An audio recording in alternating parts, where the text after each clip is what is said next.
저는 30 중반의 남자입니다. 집에 사람이 잘 들어와야 한다는 어른들의 말씀이 살면서 와닿지 않았습니다. 하지만 이번 일 계기로 뼈저리게 느끼고 말았습니다. 바로 형수 때문이었습니다. 제 사연이 너무 기가 막히고 코가 막힐 정도로 어이가 없지만 이곳에서 나누고 싶습니다. 저에게는 7살 많은 형이 있습니다. 형은 어린 시절부터 공부도 잘하고 성격도 좋은 편입니다. 친구들도 많았고 혼자 여행 다니는 것을 좋아해 결혼이 늦어졌습니다. 작년 이맘때 형 나이 42에 결혼했습니다. 저도 결혼한 상태였기에 우리 형제는 모두 짝을 찾았는데요. 형은 여행을 그만두고 늦게나마 전공을 되찾아 변호사가 되었고 저도 건설회사에 입사해서 평범하게 회사 생활을 하고 있었습니다. 평소 저는 형을 유달리 따랐기에 좋은 사람이 형수가 되었으면 좋겠다고 생각했습니다. 그런데 사람 일은 뜻대로 되는 것이 하나도 없더군요. 저는 형보다는 3년 정도 먼저 결혼했습니다. 아내는 선배가 입원해 있던 척추 전문병원 간호사였습니다. 허리 디스크로 입원하게 된 선배 때문에 자주 방문하다 서로 첫눈에 반해 사귀게 되었고 1년여 만남 끝에 결혼까지 하게 되었습니다. 조용하고 맡은 바 일을 열심히 하는 아내가 무척 사랑스러웠습니다. 게다가 아버지와 외할머니께 진심으로 위하는 모습에 늘 고마워하면서 살고 있었습니다. 저는 지금 어머니가 안 계십니다.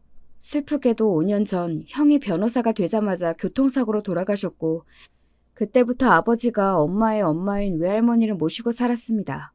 교사였던 어머니를 대신해서 저를 돌봐주신 엄마 같은 존재인 할머니는 애석하게도 어머니가 돌아가신 후에 건강이 나빠져 치매 초기라는 판정을 받았습니다. 그때는 우리 집에 우환이 다 몰려오는 것 같아 걱정이 많았는데요. 다행히도 아버지의 노력으로 더 나빠지지 않고 그대로 유지하고 계십니다. 저도 어린 시절 늘 할머니와 함께 자고 먹고 하는 통에 정이 참 많이 들었습니다. 하지만 가끔 너희 엄마는 어디 있니? 아직 퇴근 전이니? 언제 오는데? 이렇게 말씀하시기 때문에 눈물이 핑 돌기도 했습니다. 하지만 제 아내가 오면 할머니 표정이 밝아지세요. 제 아내가 좋아하는 반찬도 만들어드리고 할머니와 목욕탕도 함께 가니 저는 늘 고마웠습니다.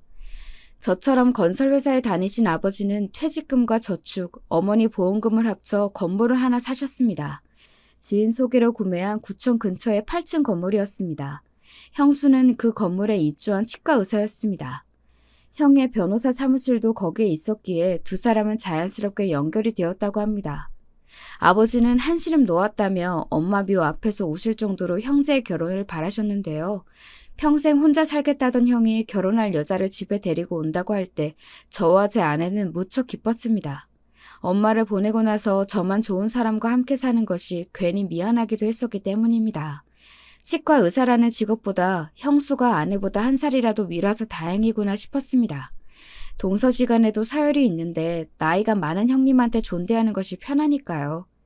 인사 오는 당일 식사 준비를 도우미 아줌마가 한다고 해도 아내가 퇴근 후 음식을 직접 만들어서 상을 차렸습니다. 정성이 고맙다며 아버지가 좋아하셨습니다. 형은 번거로우니 외부에서 밥을 먹자고 했지만 자신도 할머니가 끓여주신 만둣국이 너무 맛있어서 결혼을 결정했다고 우스갯소리도 하더군요. 솜씨는 없지만 형님을 위해 집밥 차려드리겠다는 아내의 뜻이었습니다. 형수는 형보다 12살 어리지만 부동산에 관심이 많다고 했습니다. 게다가 활달한 성격으로 첫인상은 호감형이었습니다. 그러나 화려한 의상도 그렇고 제가 보기엔 외모를 많이 가꾸는 편으로 보였습니다. 도자기 같은 피부에 물미역 같은 긴 머리카락, 완벽한 메이크업, 텔레비전에 나오는 아이돌 같은 느낌이었습니다. 아무튼 수수한 제 아내와는 좀 달랐습니다. 안녕하세요. 3층 치과 운영하고 있습니다. 이 아프시면 언제든지 오세요. 웃는 얼굴에 침 못 뱉는다고 하는 말이 있듯이 서글서글 계속 웃는 얼굴의 형수는 조용하게 할 말만 하는 아내와도 다른 모습이었죠. 그러다 제 아내가 자신을 간호사라고 소개했습니다. 이때 형수가 픽 하고 웃는 겁니다. 간호사? 이러고 혼잣말을 내뱉기도 하고요. 제가 옆에 앉아 있었기에 몇 초간의 이런 장면을 보았는데요. 가족들은 눈치채지 못했지만 저는 분명 보았거든요. 그러다 저를 의식해서인지 표정을 싹 바꾸고는 이렇게 말하는 게 아니겠습니까? 하긴 직업엔 귀천이 없으니까요. 힘드시겠어요. 그래도 옛날에는 간호원이라고 하던 시절도 있었대요. 지금은 간호사라고 하니까 그나마 낫잖아요. 이러는 게 아닙니까? 간호원이라니요. 그게 할 소리입니까? 첫 만남인데 뭐라고 할 수도 없었습니다. 다들 농담이라고 여기고 웃기만 했는데요. 지금 생각하니 그때라도 기분 나쁨을 표현했어야 하는데 안타깝더라고요. 그때부터 아내를 서서히 무시한 것이 아닌가 싶었습니다. 자기는 의사라 이건가요? 의사면 간호사 위에 서는 것도 아닌데 엄연히 위치나 하는 일이 다르다는 것은 유치원생도 아닌 건 아닙니까? 그래도 당사자인 형은 좋아 죽겠다는 표정을 짓고 있으니 제가 입을 다물 수밖에요. 아버지는 방글방글 웃는 첫째 며느리감이 마음에 드셨는지 당장 결혼하라고 하시더라고요. 상견례 때는 제가 오픈 예정인 아파트 때문에 바빠서 가지 못했으니 어떤 짓을 했는지는 모르겠지만 별탈 없이 끝났다는 아내의 말을 믿을 수밖에 없었습니다. 하지만 며칠이 지난 어느 밤 침대에 누워 아내가 입을 열었습니다.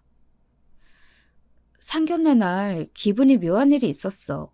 잊어버리려고 해도 자꾸 생각나서 형님이 자기 집안은 거의 다 의사인데 동선의 집은 간호사만 있네 하고 웃더라고.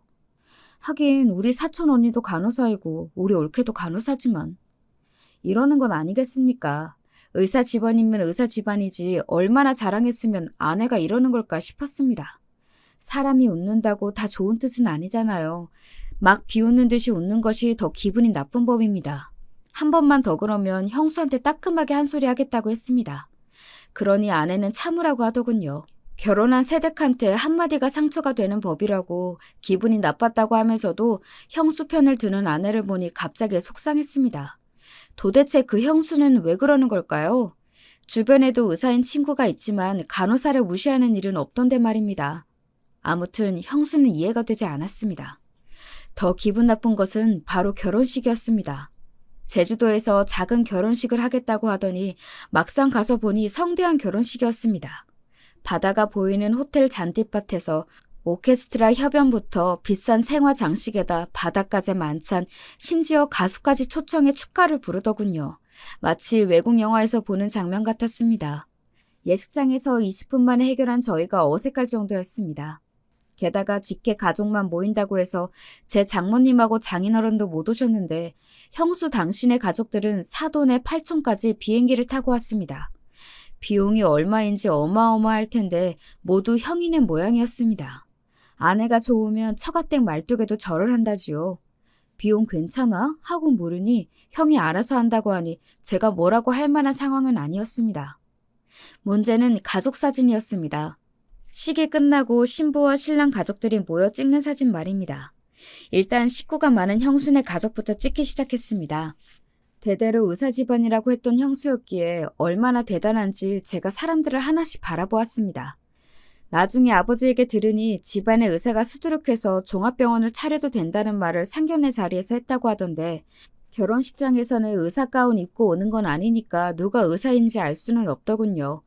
요란하게 형수 가족들이 사진을 찍고 있는 가운데 할머니께서 갑자기 화장실에 가고 싶다고 말씀하시더군요. 속 깊은 제 아내가 먼저 일어나 모시고 가긴 했습니다. 그런데 화장실에 간 지 한참이 흘러도 오지 않더군요. 저는 할머니가 실수하셨나 싶어 걱정되었습니다. 신랑 쪽 가족분들 나오세요. 그때 우리 가족들 나오라는 이야기가 들렸습니다. 이 부분은 형수가 의도적으로 그런 그것은 아니었지만 아내와 할머니가 올 때까지 조금만 기다려 달라고 해도 순서가 밀렸다며 형수가 거부했습니다. 서방님 그냥 찍죠. 일단 할머니랑 동서오면 다시 찍으면 되니까요. 안 그래도 시간이 지연되네요. 저희 신혼여행도 가야 하는데. 방글거리며 말하는데 싫다고 맺힐 수도 없는 노릇이었습니다. 형도 시간이 없다며 난감한 표정을 지으니 새 남자와 형수가 가족 사진이라고 하며 찍혔습니다. 결국 아내는 사진기사가 철수할 때까지 오지 못했습니다. 아내는 할머니가 피곤하신지 호텔 로비 소파에 앉아 눈을 붙이셨고 핸드폰을 넣은 가방을 저한테 맡기고 가서 연락 못했다고 했습니다. 잠깐 조는 할머니를 깨우기도 뭐해서 그냥 옆에서 기다렸다고 하는 아내에게 생글거리며 형수가 말하더군요. 아유 동서 나중에 가족 사진 찍지 뭐. 좋은 사진관에서. 형수는 뭐가 좋은지 아내랑 할머니가 없이 사진 찍어놓고 좋다고 웃었습니다. 암튼 중대한 사안은 아니지만 저는 뭔지 모르게 섭섭했습니다. 철수한 사진기사야 다시 부르면 되는 거 아닙니까? 아내와 할머니가 오는 모습을 보고서도 형수는 일정대로 해야 한다며 다른 곳으로 가버려 놓고 가족 사진 어쩌고 이야기하는 것이 거슬렸습니다. 그래도 설마 같이 찍기 싫어서 그런 건 아니겠지 싶어 넘어갔습니다. 그 후에 엄마 기일이 되어 제사를 준비해야 했습니다. 아버지는 며느리들이 다 바쁘니 도우미 아주머니랑 자신이 제사 음식을 준비하겠다며 걱정하지 말라고 그러시더군요. 그래도 제 아내는 퇴근 후 달려가 밥이라도 했습니다. 제사 지낼 때 되니까 형수가 오더라고요. 제가 퉁명하게 쳐다보니 오늘 야간 진료라 늦게 왔다며 또 생글거렸습니다. 동네 치과인데 하루쯤 미룰 수도 있는 것 아닌가 싶었지만 저도 그러지 못했으니 입을 닫았습니다. 제사상을 물리고 설거지는 아내가 거의 도맡아 했습니다. 과일을 내온다며 부산을 떨긴 했지만 아무것도 안 하고 왔다 갔다가 하는 것이 뻔히 보였습니다. 결혼했다고 무조건 우리 집안일을 하라는 건 아닙니다. 다만 제 아내가 우리 집안일 하는 것은 당연하다고 바라보는 형수의 시선이 거슬린다는 겁니다. 재수 씨 고생이 많네요. 이 사람이 공부만 하고 집안일은 완전 젬병이에요. 세탁기 사용법도 몰라요. 무슨 세탁기 사용도 못하는지 우리 할머니도 정신이 멀쩡할 때면 하실 수 있거든요. 아무튼 형이 현수펜을 드니 저도 가만히 있으면 안 되겠다 싶어 한마디 꺼내려는데 아내가 막아섰습니다. 네, 배우면 되겠죠. 그죠, 여보? 저한테 조용히 하라고 찡긋거리더라고요. 엄마 제삿날 서로 싫은 소리 하다가 싸움이 날 수도 있다고 조심하라는 아내 신호에 저는 조용히 있었습니다. 하지만 형수는 끊임없이 제 아내에게 도발하더군요. 갑자기 자신이 아끼던 화장품과 옷을 가져왔다고 쇼핑백을 내밀었습니다. 이제 집안 행사할 때 좋은 옷도 입고 화장도 해 동서. 지금 진짜 아니다. 이제는 나도 이 집의 가족이잖아. 내 얼굴도 세워줘야지. 퇴근하고 헐레벌떡 달려온 내 아내한테 아나운서처럼 화장을 곱게 하고 딱 붙는 정장을 입고 와놓고 인형처럼 가만히 앉아있는 형수가 할 말은 아니다 싶어 참다 결국 제가 나섰습니다. 형수님, 그게 무슨 말씀이세요? 진짜 아니라니. 뭐가 아니란 겁니까? 어머 여보 그만해. 옷이랑 화장품 내가 갖고 싶었던 거야. 감사해요 형님. 아내는 제 눈치를 살피며 쇼핑백에서 옷이며 화장품을 꺼내서 좋다고 했습니다. 아니요, 제 아내 취향 제가 알거든요. 요란하고 화려한 스타일은 싫어하고 화장품도 거의 색조는 하지도 않는데 무슨. 암튼 엄마 제삿날이니 참으려고 해도 부하가 치밀었습니다. 옷이랑 화장품 내가 아끼는 거라니까. 동서가 안목이 거의 없는 게 아니구나? 당신도 참 다음에 새 것으로 사드려. 어? 죄송해요, 제주씨. 결국 형이 나서서 아내와 저한테 사과하는 통에 저도 입을 닫고 말았습니다. 형은 집으로 가는 길에 저한테 아내에게 좋은 옷이랑 화장품 사드리라며 돈을 주려고 하더군요. 말이라도 예쁘게 하면 누가 뭐라고 합니까? 서로 안 입고 안 쓰는 것들 환경보호 차원에서 받아도 됩니다. 하지만 사람을 은근히 무시하면서 주는 것은 아니지 않습니까? 형수는 다른 사람한테는 말도 잘하고 기분도 맞춰주는 말도 잘합니다. 아버지한테도 사근사근 웃어가면서 아버님 하고 저한테는 할머니께 아니 도우미 아주머니에게도 예의 있게 하는데 왜 제 아내한테만 그러는 걸까요? 아내에게 면박 주고 무시하고 기분을 상하게 하는 경향이 있었습니다.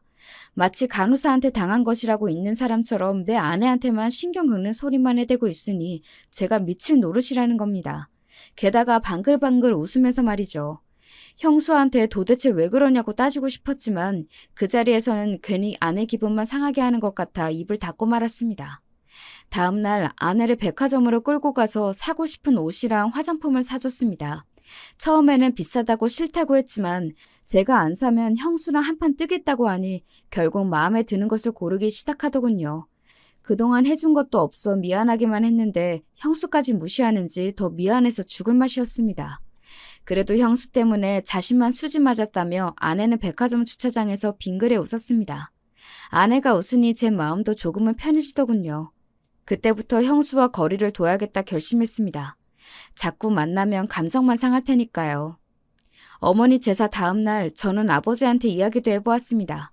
형수가 자신의 의사라고 제 아내를 무시한다고 하지만 아버지는 웃으시며 저희 괜한 자격지심이라고 말씀하시더군요.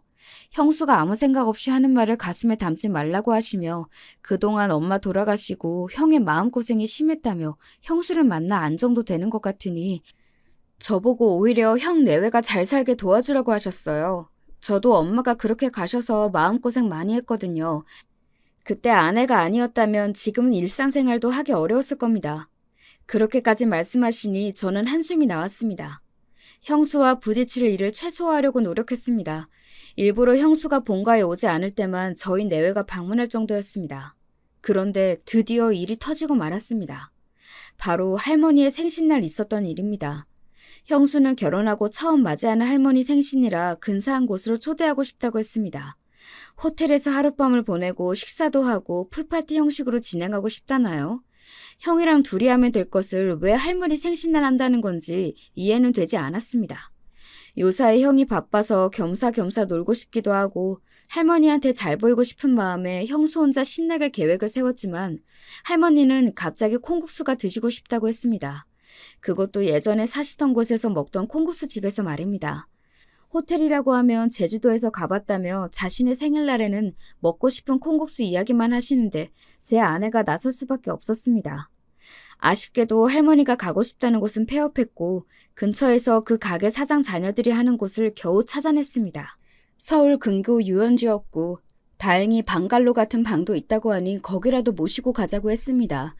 형수는 이미 예약했다며 펄펄 뛰었습니다. 자신의 일정을 거부하고 이상한 유원지에 콩국수를 먹을 수는 없다고 했지만 할머니의 뜻을 꺾지 못했습니다.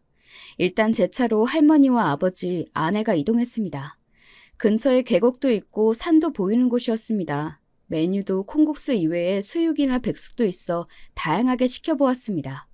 예약한 방에다가 과일이며 떡을 차려놓으니 생일상이나 다름없었습니다. 뒤늦게 형 내외가 도착했고 우리는 소박한 할머니의 생일 파티를 시작했습니다. 이때 엄마가 있으면 얼마나 좋을까 싶었습니다. 형은 그동안 바빠서 집안 행사에 참석하지 않았는데 결혼하니 이렇게 다 모인 거라며 아버지와 할머니가 좋아하셨습니다. 그 집 콩국수 너희들 엄마가 제일 좋아한 거야. 그때랑 맛이 비슷하네. 좋구나. 할머니는 엄마가 그리워서 콩국수 이야기하신 모양이었습니다. 비슷한 맛을 재현하는 곳을 찾아냈다고 아내를 칭찬하셨습니다. 할머니 때문에 호텔 파티 위약금까지 냈다며 약간 투정하듯 이야기하던 형수도 이내 입을 닫았습니다. 형수는 아까 이 가게에 들어서자마자 인상을 구겼습니다. 드레스 같은 원피스가 흙바닥에 쓸리니 기분이 상했을 겁니다. 서울 근교 유원지라고 몇 번이나 말했는데 궁전 파티도 아니고 왜 저렇게 옷을 입은지 모를 일입니다. 그래도 맛있는 것은 알아서 국산 콩 같다며 콩국수는 한 그릇 먹긴 했습니다. 그것도 그럴 것이 우리 엄마가 좋아한 거래 많이 먹어 하면서 형이 다정하게 속삭이는데 남길 수는 없었겠죠. 그 모습을 사랑스럽게 바라보는 형의 얼굴을 보니 형수를 좋게 봐야겠구나 싶었습니다. 아내한테만 재수없는 언행만 안 한다면 말이죠. 콩국수를 잘 먹고 과일이나 떡까지 먹고는 더 이상 들어가지 않으니 미리 준비한 백숙은 포장까지 했습니다. 포장하는 시간에 할머니와 아버지, 저와 형이 주변 산책을 하겠다고 했고 아내와 형수가 방 안에 떡이랑 과일 등을 정리하기로 했습니다. 둘만 남겨놓으려니 왜 그렇게 불안한지 발걸음이 떼지지 않았습니다. 그래서 할머니가 같이 나가보자는 말에 어쩔 수 없이 나서긴 했지만요. 할머니는 원하는 걸 드셔서 기분이 좋으신지 아버지와 제 손을 잡고 이리저리 가보자고 하셨습니다. 저도 형도 덩달아 기분이 좋았습니다. 어머니의 사고가 우리 가족에게 상당한 아픔이었기에 활짝 웃는 날도 그리 많지 않았습니다. 형은 일 아니면 여행이든 한시도 제 몸을 가만두지 않았고 저도 아내를 만나서 겨우 극복하기 시작했습니다. 아버지는 어머니가 그리워서라도 할머니에게 제대로 봉사했습니다. 아버지의 부모님도 어렸을 때 이미 돌아가셨기에 저희 외할머니를 부모처럼 의지했다고 했거든요. 할머니도 남편을 여의고 하나뿐인 엄마를 교대까지 보내느라 고생도 많이 하셨거든요. 이렇게 헤어지긴 섭섭하니 근처에 쌍화차 한 잔 더 마셨으면 좋겠다며 할머니께서 2차 가자고 하시더라고요. 그 말이 우스워 저희 삼부자는 박장대소를 했습니다. 올만해 보이는 따뜻한 장면이라고 아닌가 싶었습니다. 다들 웃고 있어도 웃는 것이 아니었거든요. 엄마의 사고 후 말입니다. 저는 쌍화차 잘하는 곳이 어디 있을까 하고 주머니에서 핸드폰을 찾았습니다. 어디 있지? 하고 두리번거리니 형이 국수집에 두고 온 게 아니냐며 가보라고 하더군요. 그래서 서둘러 방 근처로 걸어갔습니다. 두 사람이 아직도 정리 중인지 방문 앞에서 형수의 하이힐과 저희 아내의 운동화가 보이더군요. 그때였습니다. 방에서 울리는 신경질적인 형수의 말소리에 저는 얼어버렸습니다. 형이나 아버지한테 하는 말소리가 아니었습니다. 드라마 사극에서 보면 아씨가 몸종을 다그치는 그런 장면이 떠오르는 말투였습니다. 게다가 어처구니 없는 형수의 대화 내용까지 온몸이 굳는 기분이었습니다. 콩국수가 뭐야? 메뉴는 네가 정한 거 아니야? 할머님이 드시고 싶다고 하셨어요. 아무리 그래도 더 좋은 곳 있다고 말씀을 드려야지. 이런 국수야 늘 먹는 거잖아. 다음에 좋은 데 갈게요. 그리고 내가 준 옷이랑 화장품은 안 입고 안 발라? 아, 그거요. 저랑 이미지가 안 맞아서 못 입겠어요. 아, 진짜 너랑 급이 안 맞아서 못 다니겠다. 내 친구도 얼마 전 결혼했는데 동서는 같은 의사라서 그런지 척하면 착하고 알아듣는데 너는 정말 답이 없어. 네? 솔직히 사람들이 동서 뭐 하는 사람이냐고 묻는데 뭐 하는지 말도 못해. 서방님도 대기업인데 어디서 널 만났대? 형님 그만하세요. 말이 너무 심하시네요. 진짜 너랑 다니는 거 급이 안 맞아서 안 돼. 쪽팔려 죽겠어. 여기까지 듣는데 제가 다 살이 떨리고 호흡이 가빠지기 시작했어요. 당장 저는 방문을 열어버리고는 벼락까지 소리를 질렀습니다. 형수, 지금 뭐라고 하셨어요? 네? 제가 화를 내며 성큼성큼 걸어 들어오니 아내가 더 놀라며 제 앞을 가로막았습니다. 나중에 물어보니 한 대 칠 듯이 덤비는 모습에 오히려 아내가 시겁했다고 하더군요. 하지만 형수는 아랑곳 없이 또 배시시 웃는 거 아니겠습니까? 어머, 서방님, 왜요? 웃는 얼굴을 보니 더 화가 치밀어 올랐습니다. 마침 형도 저를 따라 방으로 들어오길래 냅다 소리를 질렀습니다. 형수 관리 좀 해. 한 번도 아내 무시하면 그땐 형이고 뭐고 없어. 죽을 줄 알아. 저는 태어나서 형한테 대들거나 반항한 적이 없었습니다. 그런데 죽여버린다는 협박까지 하다니요. 저희는 나이차가 있는 형제지간이지만 서로 싸운 적도 없었습니다. 형이 저한테 심하게 대한 적도 없었거든요. 형은 제 행동과 말에 어이가 없어하며 멍하게 바라보더라고요. 당장 할머니와 아버지가 안 계셔서 다행이라고 생각이 들었습니다. 저도 제가 뱉은 말에 당황했지만 형수가 한 말은 기가 막힌 것 아닙니까? 뭐라는 거니 지금 형한테, 어? 형수가 뭐라고 한 줄 알아? 저는 재빨리 형수가 제 아내한테 했던 말을 다시 형에게 들려주었습니다. 자초지종을 들은 형은 아무 말 없이 형수를 데리고 집으로 돌아갔습니다. 저는 아버지와 할머니에게 급한 일이 생겨 형 내외가 돌아갔다고 말하고는 할머니의 파티를 끝냈습니다. 집으로 돌아와서도 분이 풀리지 않았습니다. 제 아내가 잘못한 일도 없는데 그렇게 매도당하는 것은 어이가 없었습니다. 형님이나 아주버님한테 화내고 대들지 마요. 나한테 하나도 도움 안 돼요. 다음에는 내가 한마디 할 거니까 제발 먼저 나서지 마요. 그리고 아주머님한테 말 심하게 한 거 먼저 사과해요. 죽긴 뭘 죽어. 아내는 형수와 자기의 문제는 둘이 풀어볼 테니 형제끼리 싸우지 말라고 했습니다. 아내의 말이 맞긴 했습니다. 여자들 싸움이 형제 싸움이 되고 곧 집안끼리 싸움이 되니 제발 그러지 말라고. 아내에게 계속 잔소리를 들은 저는 형에게 말이 너무 심했다며 사과 문자를 보냈습니다. 그 후 형은 형수도 미안하게 생각한다며 다신 그런 소리 하지 않겠다는 전화 연락을 받았습니다. 제 아내에게 형수가 직접 사과하는 것이 좋겠다고 형에게 말했습니다. 형이 망설이다 알았다고 했습니다. 하지만 형수는 대면도 아니고 전화도 아닌 문자로 아내에게 미안하다며 사과했고 아내도 마지못해 사과를 받아들였습니다. 아무튼 콩국수 집에서 형수 망언 사건은 이렇게 마무리되었습니다. 문자 몇 개로 미안하다고 하는 형수는 여전히 얄미웠지만 어쩌겠습니까? 손 아래니까 참을 수밖에요. 그로부터 몇 개월 동안은 형수 그림자도 보기 싫어 따로 움직였습니다. 형 내외가 온다고 하면 저는 바쁘다는 핑계로 본가에 가지 않았고 함께할 자리를 피했습니다. 아내를 무시하는 것은 바로 저를 무시한다고 생각했습니다. 그렇게 그 일은 서서히 잊혀갈 무렵 회사에 근무 중인 저에게 전화가 걸려왔습니다. 바로 형수였습니다. 근처에 볼 일이 있었거든요. 저녁이나 먹을래요? 서방님, 저번 일도 있고 사과의 의무로 제가 살게요. 사과라는 단어에 저는 마음이 흔들렸습니다. 아내에게 전화를 하고 시간 되면 함께 나가겠다고 하니 오늘은 저를 먼저 보고 할 이야기가 있다고 했습니다. 저는 잠깐 망설였습니다. 그러나 둘이 만나 아내 무시하는 행동이나 말 정말 조심해달라고 해야겠다 싶은 마음에 혼자 약속 장소로 나갔습니다. 형수는 화려하고 세련된 복장으로 저를 맞이하더군요. 그날은 자기가 호텔 예약이 다 취소되고 위약금도 물었는데 할머니에게 인정은 제 아내만 받아 불쾌했다고 하더군요. 다시는 무시하는 발언은 없을 거라며 저한테 몇 번이고 다짐했습니다. 그제야 저도 마음이 서서히 풀려 형수와 이런저런 이야기를 나누었습니다. 형수는 제가 아내와 어떻게 만났으며 이상형이 뭔지 묻더군요. 아니, 형수님, 저 결혼했는데 이상형 물어보면 어떡해요? 당연히 아니겠죠. 어릴 때부터 좋아하는 여성상 있을 거 아니에요. 글래머? 청순가련? 아님, 보이시?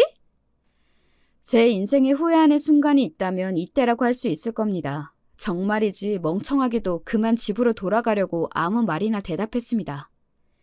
이상형은 제 아내라니까요. 말하기 전에 못 가요. 얼른 말해주세요. 혹시 저 같은 여자 좋아하세요? 그래서 말 못하는 거 아니에요?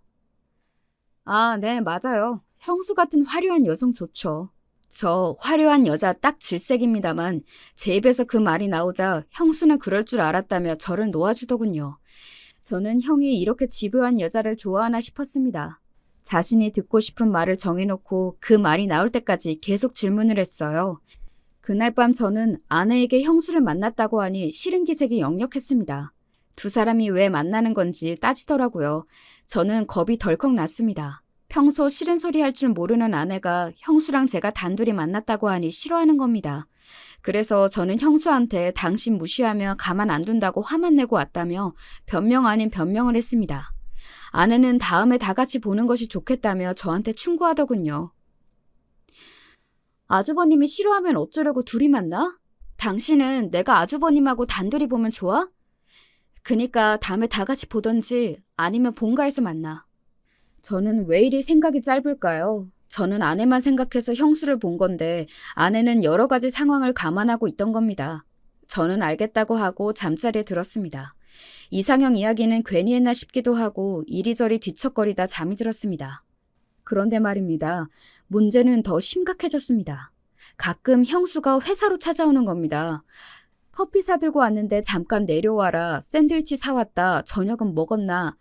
급기야 바에서 와인 한잔 하자는 겁니다. 커피나 도시락은 주는 거니 어쩔 수 없이 받아 마시고 먹었습니다. 제 것만 사온 것도 아니고 회사 우리 부서 사람들도 나눠줄 정도도 사왔더군요. 하지만 아내 말대로 단둘이 보는 것은 아니라는 생각에 다른 만남은 바쁘다고 다 거부했습니다. 그랬더니 아예 연락도 없이 퇴근 시간에 회사 앞에서 기다리는 것이 아니겠습니까? 그것도 혼자가 아니었습니다. 자신과 비슷한 옷차림에 배시시 웃는 미소까지 닮은 후배야 말입니다. 내 후배인데 피부과 의사. 지나가는 길에 서방님 생각이 나서요. 오늘은 시간 되죠? 그동안 얻어먹은 것도 있으니 후배랑 같이 왔다는데 밥을 안 살 수도 없고 저는 근처 캐주얼 레스토랑으로 갔습니다. 저는 커피나 빵으로 간단히 먹자고 하려고 했는데 이 사람들은 와인을 시키는 건 아니겠습니까? 졸지에 형수와 형수 후배 저는 술자리를 가졌습니다. 물론 저는 술도 안 마시고 1시간 있다가 일이 있다고 일어나긴 했습니다. 도대체 왜 저러는지 이해가 되지 않았습니다. 아내에게도 더 이상 형수가 찾아왔다고 말하기도 싫었습니다. 그 후 더 이상한 것은 형수의 연락은 하지 않았지만 그 후배라는 여자가 자꾸 문자로 말을 걸기 시작했습니다. 저번에 인사할 때 명함을 준 것이 화근이었던 걸까요? 제 번호를 알기에 계속 문자로 아는 체 하는 겁니다. 초반에는 예의상 대꾸하다가 더 이상 답을 하지 않았습니다. 형수와 마찬가지로 아랑곳 없이 하고픈 대로 하길래 저는 전화를 해서 이야기했습니다. 죄송하지만 그만 연락하시죠. 저희가 그럴 사이도 아닌데요. 어머, 그럴 사이는 뭔데요? 저도 이혼한 지 얼마 안 되었어요. 그냥 친구나 해요. 저도라니요? 누가 또 이혼이라도 했나요? 급기야 그 후배는 외롭다, 술이나 한 잔 사주면 안 될까 이런 식으로 회사로 전화가 왔습니다. 저는 싫다고 거절을 분명히 했는데 어느 날 회사 앞에서 기다리는 게 아니겠습니까? 그날 결혼기념일이라 아내와 회사 근처에서 만나기로 했기에 가슴이 덜컥 내려앉았습니다. 이 모습을 아내가 보기라도 하면 어쩌나 싶었습니다. 도대체 왜 이러는지 정확히 물어보기 위해 통창이 시원하게 뚫린 카페로 여자를 데리고 갔습니다. 으슥한 곳은 가기도 싫었기 때문입니다. 거기서 황당무계한 이야기를 들었습니다. 형수가 제가 곧 이혼할 거니 잘 지내보라고 했다는 겁니다. 자기는 의사 동서를 두고 싶다면서요. 이 정도면 막장 드라마감 아닙니까? 저는 그 후배에게 다신 연락도 하지 말고 찾아오지 말라고 했습니다. 또 그럼 경찰에 신고하겠다고 으름장을 놓았습니다. 형수를 가만두지 말아야겠다고 벌떡 일어나 가려는 순간 그 앞에 아내가 서 있지 뭡니까? 당신 여기 어떻게 알고 왔어? 어떻게 된 상황이냐면 제가 입을 떼기도 전에 아내는 돌아서서 뛰쳐나가더라고요. 저도 쫓아보았지만 길에서 아무 택시나 잡아 황급히 사라졌습니다. 무슨 음모나 계략에 빠진 가련한 공주가 된 기분이었습니다. 아내에게 전화를 걸었지만 받지 않더군요. 저는 형수에게 전화를 걸었습니다. 저 같은 화려한 여자 좋다면서요. 잘해보세요. 그 친구는 서방님이 마음에 든대요. 내년에는 개업한다고 했어요. 서방님도 의사 안에 좋잖아요. 안 그래요? 너무 급이 안 맞으면 서방님 사회생활에도 문제가 생겨요. 야, 너 미쳤어? 어머, 서방님, 이상형 아니에요? 의사라니까요? 간호사 아니고요. 친구로 지내보세요. 그러다 2년이 닿으면 오빠가 여보 당신 되는 거죠. 뭐라고? 완전 미쳤네, 이 여자가. 그래, 미쳤죠. 나 우습게 봤죠? 콩고수 집에서 한 대 치듯이 덤비는 게 말이 됩니까? 그날 우리 이혼할 뻔했어요. 알아? 나 그때 결심했어요. 서방님 이혼하는 꼴 내가 봐야겠다고 말이죠. 이참에 아내 바꿔요. 수준이 낮아도 원, 간호사무대 나온 애랑 내가 동서지간이 되는 게 말이 되냐고요. 형수의 속마음을 듣고 나니 정신이 아득했습니다. 형수를 야라고 부르는 것도 모자라 그냥 세상에서 없애고 싶을 정도로 분노가 치밀어 올라왔습니다. 급기야 제가 말을 더 하려는데 형수는 전화를 똑 하고 끊어버리더군요. 이제는 하다 제 아내를 바꿔줄 생각까지? 이건 보통 수준이 아니라고 생각했습니다. 도대체 형이 홀리다 못해 최면에 걸린 것이 분명했습니다. 동서가 마음에 안 드니 짝을 다시 찾아주겠다는 말도 안 되는 생각을 어떻게 하는 건지 궁금했습니다. 정식 의사 면허가 맞는 걸까요? 대한민국 의사망신은 형수 본인이 다 시키고 앉아 있었습니다. 형수네 집으로 가는 차 안에서 아내에게 수십 번 전화했습니다. 모두 받지 않자 저는 문자라도 보냈습니다. 무슨 일인지 들어는 봐야지 변명이라도 하게 해줘 라고 문자 보내닌 아내는 이혼하자라고 짧게 답을 했습니다. 끽, 저는 차를 급하게 세웠습니다. 늘 조용하고 신중한 여자였습니다. 이혼이라뇨. 정신이 아득했습니다. 오해가 쌓여 이렇게 허망하게 이혼하는 걸까 싶었습니다. 그때 우리를 이혼시키겠다던 형수의 말이 떠올랐습니다. 이 모든 것이 그 여자 때문에 빚어진 일이라고 생각하니 피가 거꾸로 솟았습니다. 형에게도 심각하게 할 말이 있으니 당장 집으로 오라고 연락을 해두었습니다. 저는 비장한 각오로 다시 시동을 걸고 형네 집으로 향했습니다. 오늘은 형수 그 여자를 가만히 두지 않겠다면서요. 여보, 여기 있었어? 형의 신혼집 아파트 앞에서 저는 아내를 만났습니다. 저는 눈물이 핑 돌 정도로 반가워 아내의 손을 덥석 잡으려고 했지만 아내는 거부하고 쌀쌀맞게 저를 대했습니다. 올 줄 알고 기다리고 있었어요. 이혼은 진짜야? 아무리 그래도 이혼은 아니지. 아니, 우리 이혼해. 더 이상 못 참겠어요. 결혼기념일에 누가 이혼하니? 나 몰래 다른 여자 만나면 이혼해야지. 어떻게 같이 살아요? 당신 그 잘난 형수가 직접 다 이야기했어. 아내는 이미 내가 여기 올 줄 알았다는 듯이 행동했습니다. 형수는 나에게 커피나 샌드위치 따위를 주고 후배랑 와인까지 마신 걸 이야기한 모양이었습니다.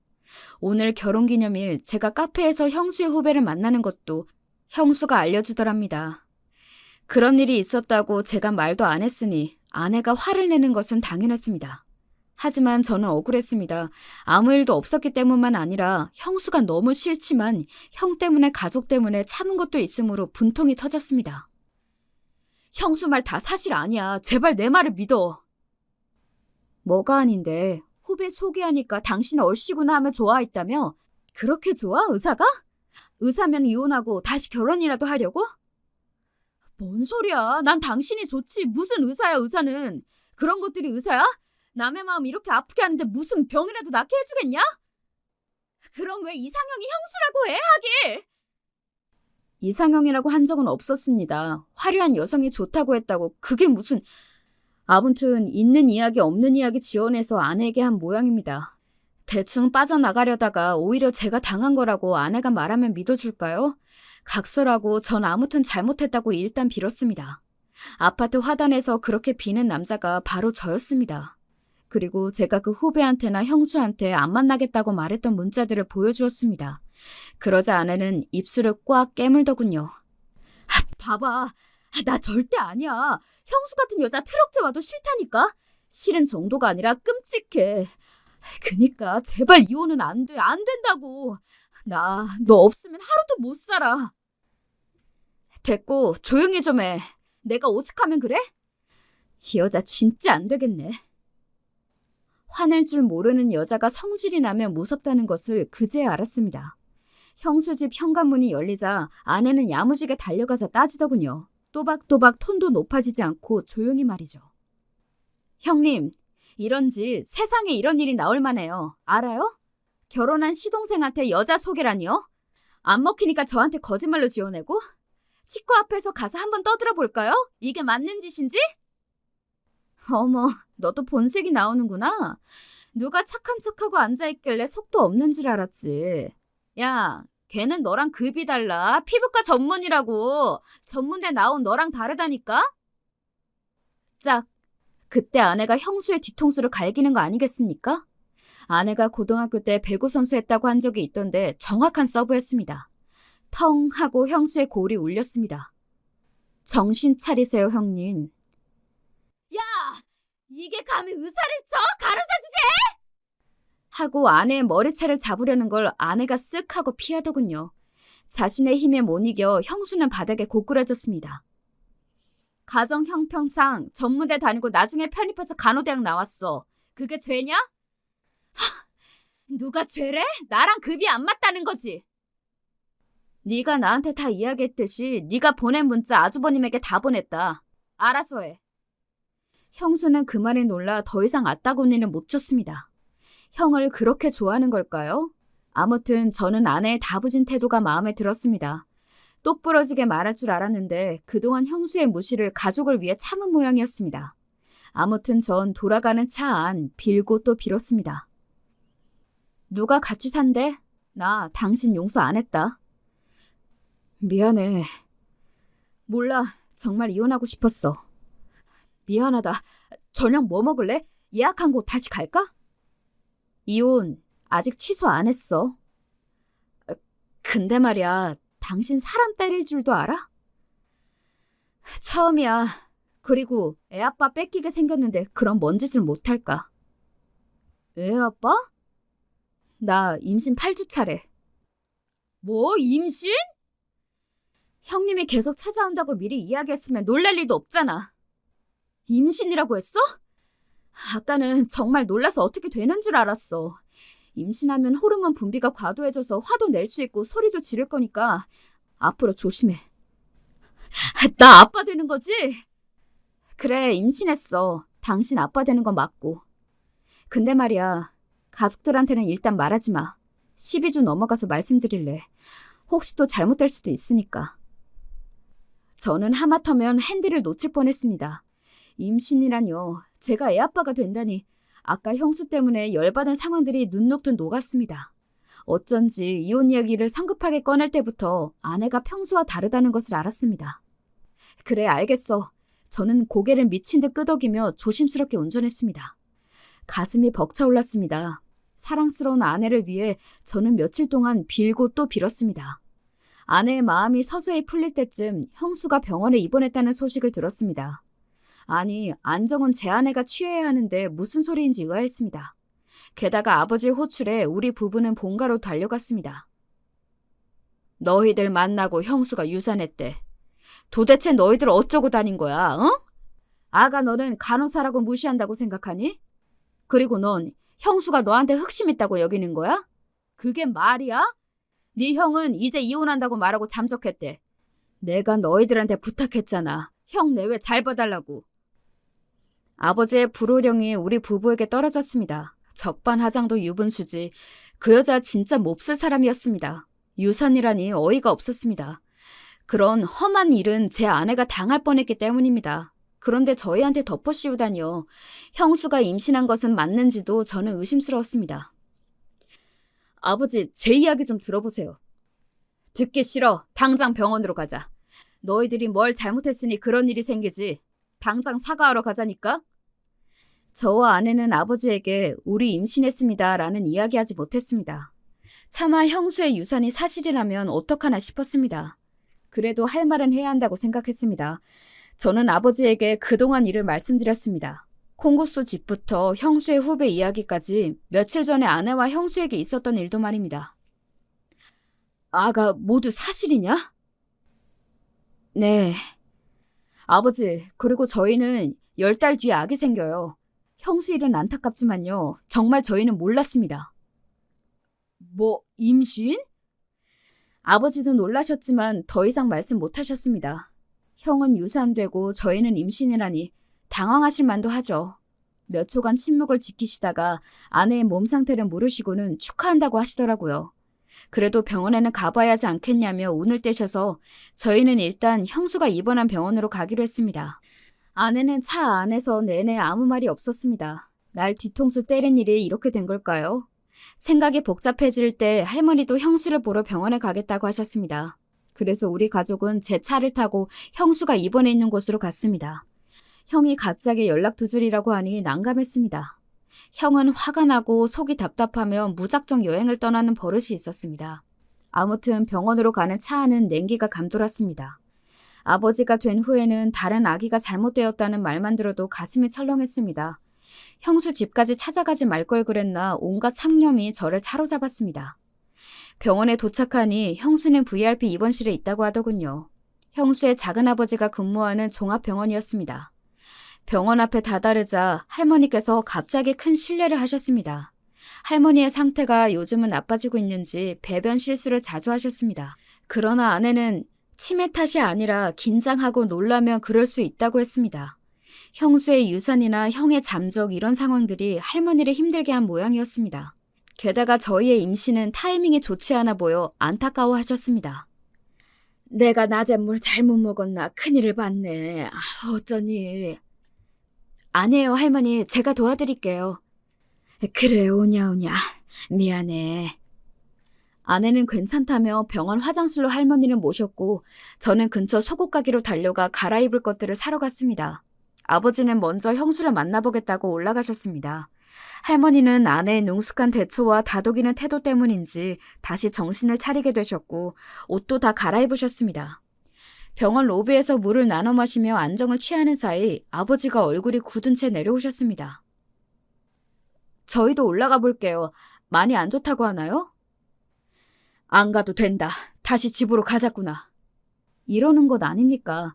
저희는 의아했지만 아버지의 굳은 표정이 너무 서늘했습니다. 집으로 돌아와 한참 소파에 멍하게 앉아있던 아버지가 아내에게 말했습니다. 형님은 의사인데 너 높아줘야지. 무슨 말인지.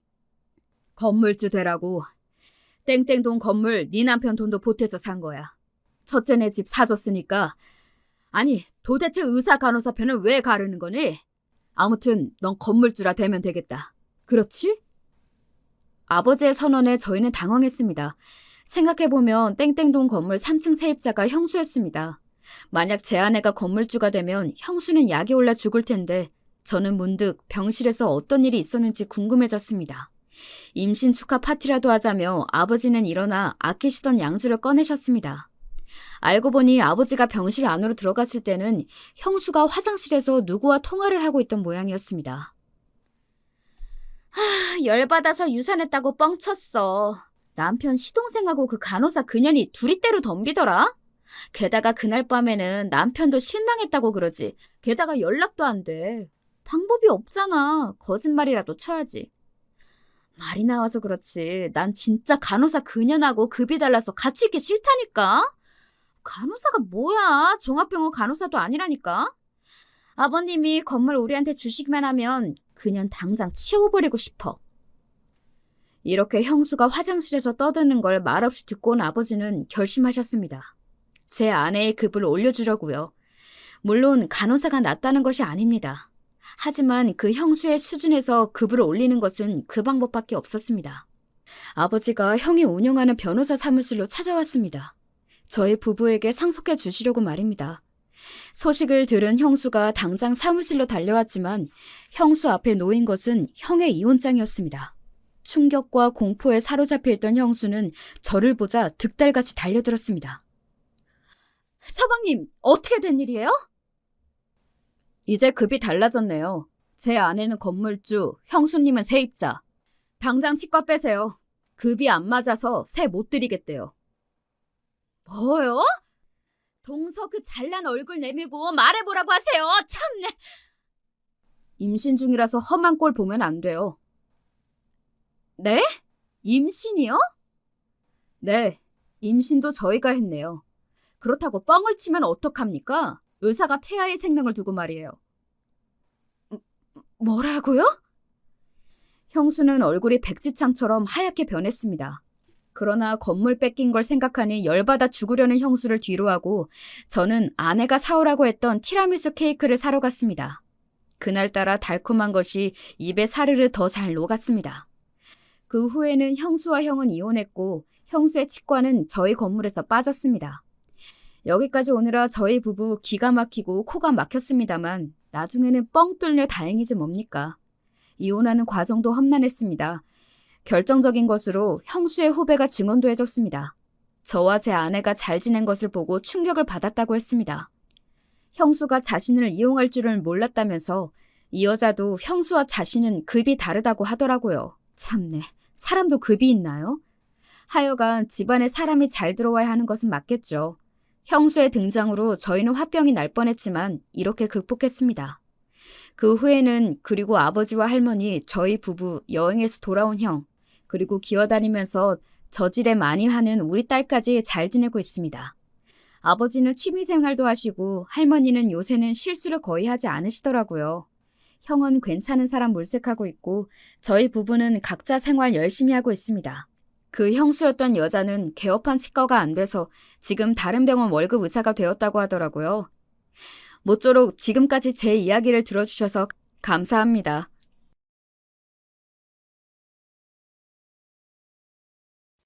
안녕하세요. 각양각색의 이야기 보따리를 매일 풀어주시는 저에겐 무척 고마운 존재인 사연에 빠지다에 오늘은 제가 한번 사연을 신청해봅니다. 꿈 많고 혈기왕성하기만 했던 소녀 시절이 그리고 아가씨 때가 꼭 엊그제 같은데 이젠 나이가 꽤 지긋하게 들어버린 여자기 때문에 이야기를 풀어내는 게 미흡하더라도 너그러운 마음으로 감안을 해주세요. 저는 오남매 중에 둘째로 태어났어요. 제 위에 있는 장남인 오빠가 어릴 때부터 성정이 좀 되바라진 사람이었어요. 젊은 시절을 속된 말로 아주 한량, 양아치처럼 보냈죠. 유년 시절 중에서 딱 4년을 집안 사정으로 오빠가 큰 고 못되게 보내져서 지냈었는데 그게 뭔가 영향을 미친 것이 아니었겠냐고 자꾸만 친정 부모님께선 그쪽으로 추측을 하셨지만 진실은 지금도 알 길이 없네요. 이렇듯 잘나디 잘나신 오빠를 둔 덕분에 그 바로 아래인 제가 장녀 노릇을 아주 톡톡히 해야만 했었죠. 집안 형편이 썩 좋질 못했었거든요. 한 푼이라도 더 벌기 위해 공사다망하셨던 친정 부모님이셨으니 제가 셋이나 되는 동생들을 일찍부터 다 돌보며 지냈습니다. 지금 생각해보면 저는 못난이 오빠를 대신해서 친정 엄마께 힘이 되어드리고 싶은 장녀가 되고 싶단 바람과 인정과 애정을 다른 형제들보다 더 받고 싶다는 욕구가 기본적으로 있었던 듯 싶어요. 그러니 아주 사명감을 갖고 집안일을 했던 것이겠죠. 동생들은 말을 지지리도 안 들었습니다. 여동생이고 남동생이고 다 똑같았어요. 이것들이 나중에 세월이 다 흘러서 각자가 어렸을 적에 제 말을 착하게 잘 들었다고 주장하고 있는데요. 이것은 일방적인 주장입니다. 저는 결코 받아들일 수 없는 주장이죠. 어려웠던 시절이었고 네 입이 입이면 내 입도 입인 법인데 꼭 자기들만 배고파 죽겠다고 하면서 제 몫에 먹을 것까지 싹 다 훔쳐먹던 동생들이었다니까요. 얼마나 얄미웠던지 모릅니다. 그런 주제에 집안 장남은 자기들 눈으로 봐도 아니올시다 하니까 꼭 장녀 타령만 하면서 저한테 달라붙어 댔어요. 전 그래서 항상 하루는 너무 짧고 금방 간다는 생각을 하면서 자랐답니다. 다니던 국민학교는 집에서 무진장 멀었기 때문에 왕복으로 오가는 것도 고약이었고 집안일도 해야 했고 동생들 뒤치다꺼리도 해야 했고 부모님 드실 요깃거리도 제가 다 차려놔야 했거든요. 그러다 보면 하루가 다 갔어요. 이웃집들이 전부 다 저희 집을 보면서 저기는 장녀가 아주 든든해 라고 입을 모았어요. 그것이 제 보람이었습니다. 그 소리들을 친정 부모님께서도 다 듣고 계셨으니까요. 형편도 좋지 못하고 오남매나 되는데 여자인 제가 중학교에 진학할 수 있었던 건 이렇듯 좋게 받은 세간의 평가들이 유효했습니다. 사실 친정 부모님께선 저를 중학교에 안 보내려고 하셨는데요. 이웃집들이 그걸 알고 만류를 해줬어요. 그래서 친정 부모님께서 예정에 없던 고심을 하게 되셨었죠. 어제는 건너집 정범이네도 나한테 묻더라고요. 똘똘한 장녀를 중학 공부 시켜야 그 밑에 딸린 동생들한테도 좋은 본이 되지 않겠냐고. 진짜로 중학 공부 안 시키고 공장 보낼 거냐면서 여러 번 묻던데요. 아이, 또 그랬단 말이야? 나 원참, 이 동네 옆편네들은 왜 다 그 모양이야? 남의 집 자식이 어디 어떻게 학교 진학하나 안 하나 그걸 왜 들여다보면서 궁금해하고 참견질들을 하고 있어? 아우, 우리 그냥 무님이 중학교 보내줍시다. 하도 애가 영민한 모습으로 온 동네 빨빨거리면서 돌아다니니까 다들 무님이 좋게 봐주고 공부 더 했으면 하고 바래주는 거 아니겠어요. 하다못해 남들도 그렇게 생각해주는데 부모로서 자식한테 그 정도도 못해주면 안 될 일이죠. 문혁이 그 자식이 한 집안에 장남다운 기계만 있었어도 우리가 지금 이렇게 골치 아프게 있진 않을 텐데 무님이가 지 오빠, 지 동생들보다 영특하긴 하지. 다만 아유, 우리 형편이 애를 공부시킬 때가 아니라 공장에 보낼 때가 맞아서 힘든 거지. 하지만 그렇다고 정말 굶어 죽을 형국은 아니니까 무님이 중학교 보내볼까 싶기도 하고. 무님이가 중학교 가고 싶어 하는 건 당신도 진작 알고 있었잖아요. 애써 모른 척 했을 뿐이지. 자, 우리 그냥 보내는 걸로 딱 결정을 해버립시다.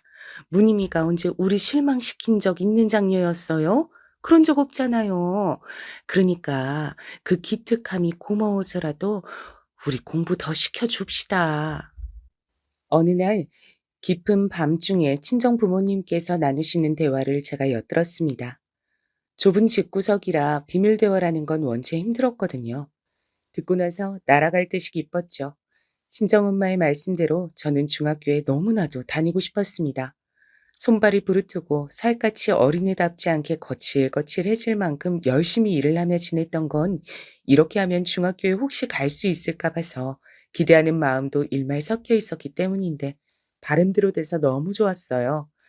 친정 부모님께서 얼마나 힘든 결정을 하신 건지 알았기에 저는 중학교에 진학해서 열심히 학교 생활에 매진했습니다. 태어나서 그토록 흥겨웠던 시절도 없었죠. 저라는 고급 인력이 집안일을 하는 시간이 확 줄어버렸기 때문에 친정엄마께서 조금은 더 고생을 하셨습니다. 그걸 알고 있어서 저는 죄송스럽기도 했죠. 어서 빨리 저희 집이 부모와 자식이 서로에게 미안해하지 않는 여유로운 형편이 되길 기도했습니다. 중학교만 졸업해도 뭔가 세상이 달라져 있을 거라고 믿었어요. 하지만 아니었답니다. 가세라는 것이 옷 위를 누비는 다림질처럼 쉬이 펴지는 것이었다면 우리나라에 힘든 사정이 있는 집은 한 집도 없었을 테니까요. 중학교 졸업을 앞두고 막막했어요. 친정 부모님께선 저를 어느 공장에 보내실 건지 그것만 고민하고 계셨고요. 동생들은 여전히 도움 안 되고 철이 남들보다 희한하리 많지 늦게 드는 사고 뭉치들이었으며 오빠는 차라리 남의 자식이었으면 좋겠을 거란 생각이 하루에 12번도 더 들게 만드는 인물이었습니다. 그런데 바로 그 시기에 아주 솔깃한 말소리가 제 귀에 꽂혀왔던 겁니다. 중학교 3학년 때 같은 반 친구가 이렇게 떠들고 있었거든요. 나는 그래서 곧 딴 곳으로 이사 갈 거야. 외삼촌 외숙모댁에서 지내면서 고등학교 다니기로 했거든. 학교 따라서 움직이는 게 맞다고 우리 부모님이 그러셨어. 쉬는 시간에 그 소란 속에서 희한하게 그 목소리 하나만 잘 들렸어요. 제 머릿속에 번쩍 전구가 켜졌습니다. 쓸모가 무척이나 미비했던 제 친오빠 되는 인물이 큰 고모 댁에서 지내다가 온 전적도 있었기에 친척집에 가서 산다는 그림이 영 낯설지가 않았죠. 공장을 간다는 것 자체가 저는 싫은 것이 아니었어요. 살아온 형편이 빤한데 안 가겠다고 할 노릇이 전혀 아니었으니까요. 다만 저는 좁디 좁은 곳만 돌면서 살고 싶지 않았고 더 넓은 세상을 빨리 보고 싶다는 바람이 있었기 때문에 공장이란 선택지가 막연히 갑갑하게 느껴질 뿐이었죠. 그 친구의 말에 저는 굉장한 힌트를 얻어냈고 즉시 선생님께로 달려가 상담을 받았습니다. 그리고 저는 제 인생이라는 우주의 궤도를 단박에 바꿔놓는 선택을 하게 됩니다. 아버지, 엄마, 저는 고등학교에 진학할 거예요. 그것도 다른 지역의 고등학교에 가기로 마음을 먹었습니다. 단일 공장부터 알아보기로 얘기를 했던 게 바로 지난주인데 그 사이에 네가 까마귀 고기라도 삶아 먹었냐? 그런 거야? 까마귀 고기를 먹었어? 아이고, 당신은 제발 좀 그런 헛소리 좀 하지 말아요. 무님이가 고기가 생겼다면 우리한테 먼저 맛보라고 줬겠죠. 예, 근데 무님아, 너 근데 갑자기 뭔 소리야? 널 고등학교에 보낼 돈이 우리한테 어디 있다 그러니? 그 돈이면 우리가 생활비로 쓰지. 네 학비에 보탤 형편이 아니야. 그리고 네가 멀리 가버리면 난 누굴 믿고 의지하며 집안 살림을 하라는 거야. 엄마 고생한 모습은 안 보이는 거야? 최고 효녀인 우리 장녀가 대체 왜 이럴까? 친정 부모님께선 단호하셨으나 제 선택을 막진 못하셨습니다. 왜냐면 저는 일반 고등학교가 아니라 산업체 고등학교에 진학하려는 속셈이었거든요. 고등학교를 나왔다는 학력도 따내고 도중에 일을 다니며 돈까지 벌 수 있으니 일석이조였습니다. 지내는 것은 기숙사에서 하면 되었고요. 제가 이미 다 고등학교를 알아봤다는 것까지 들으시곤 어쩔 수 없이 친정 부모님께선 허락을 해주셨어요. 그리고 제가 돈을 벌어서 집에 보내드리자 그것을 받으시곤 그제야 고맙다, 네가 옳았나 보다라고 하셨죠. 저는 낮에 공장에서 쉼없이 일을 했고요. 밤에는 야간으로 수업을 들으며 공부를 했습니다. 늦은 시각에 기숙사로 기어들어가서 허기진 배를 움켜쥐며 잠을 청하는 건 모든 학생들이 다 동일했죠. 저는 바로 이때 가히 일생일대의 인연을 만나고 말았던 것입니다. 너 거기서 뭐해? 그거 이미 다 상한 빵 아니야? 딱 봐도 상한 모양새인데. 대체 너는 그걸 왜 먹고 있어? 아무리 밤에 출출해도 그렇지 상한 걸 먹으면 배탈 나. 나, 나도 알아. 빵이 너무 맛있고 귀한 것 같아서 아끼면서 며칠에 걸쳐 야금야금 먹다 보니 이렇게 되고 말았는데 그렇다고 버릴 수는 없으니까 그냥 내가 마저 먹으려고 하는 거야. 충고해 준 건 고마워. 이해가 안 되네. 못 버릴 이유가 왜 있어? 쓰레기통이 어디 있는지 몰라서 그러는 거면 내가 알려줄게. 나는 기숙사의 쓰레기통 위치를 훤하게 꿰고 있거든. 그렇겠지. 너는 모르는 게 없는 애 같으니까. 하지만 나는 어쨌든 이걸 버릴 순 없어. 왜냐면 이건 우리 엄마가 주신 빵이란 말이야.